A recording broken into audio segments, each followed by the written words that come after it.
তুই আমার এই কথা কইছিস কি লাগা? হ্যাঁ তুই মোল্লা হয়ে গেছিস। নবী গো দেখা দিও স্বপ্নে আসিয়া, তোমাটা হারিয়ে ফেলে কাঁদছিস দিবারা।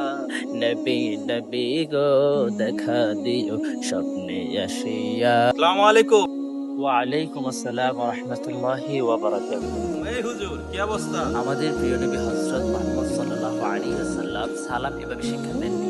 আল্লাহ সুবহানাহু ওয়া তাআলার পবিত্র কোরআনুল কারীমে আল্লাহ বলেছেন, ওয়া ইযা হুয়িতুম বিতাহিয়াতিন ফাহাইয়ু বিআহসানা আও রুদ্দুহা ইন্নাল্লাহা আলা কুল্লি শাইইন কাদির।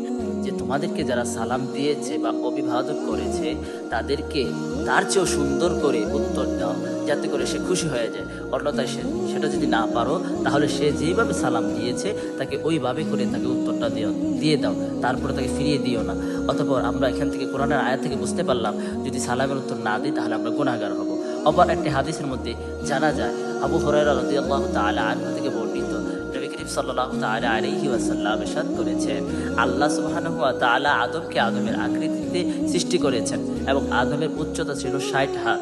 এবং আল্লাহ সুবহানাহু ওয়া তাআলা আদমকে যখন সৃষ্টি করলেন তখন আদমকে বললেন, হে আদম তুমি যাও ওই দলটিকে সালাম করো। ওই দলটি ছিল ফেরেশতাদের একটি অপুষ্ট দল এবং তাদেরকে সালাম দিলে যে উত্তরটা দিবে এবং ওই উত্তরটা নিয়ে চলে আসো, কেননা এই সালামের উত্তরটাই হচ্ছে তোমার সন্তানদের জন্য দোয়া এবং অভিবাদন।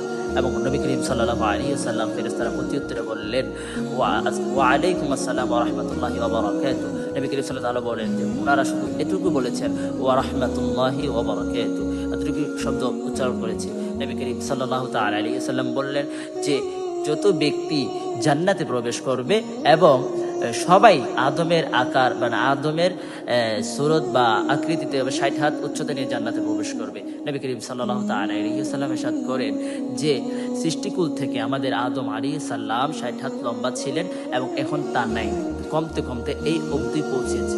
এই হাদিসটি বুখারী এবং মুসলিমে বর্ণিত রয়েছে। আমি আমার ভুলটা বুঝতে পারছি। আজকের পর থেকে আমি ইনশাআল্লাহ সুন্দরভাবে সালাম দেওয়ার চেষ্টা করব। আমার ভুল হয়েছে ভাই, আমাকে মাফ করে দিবেন।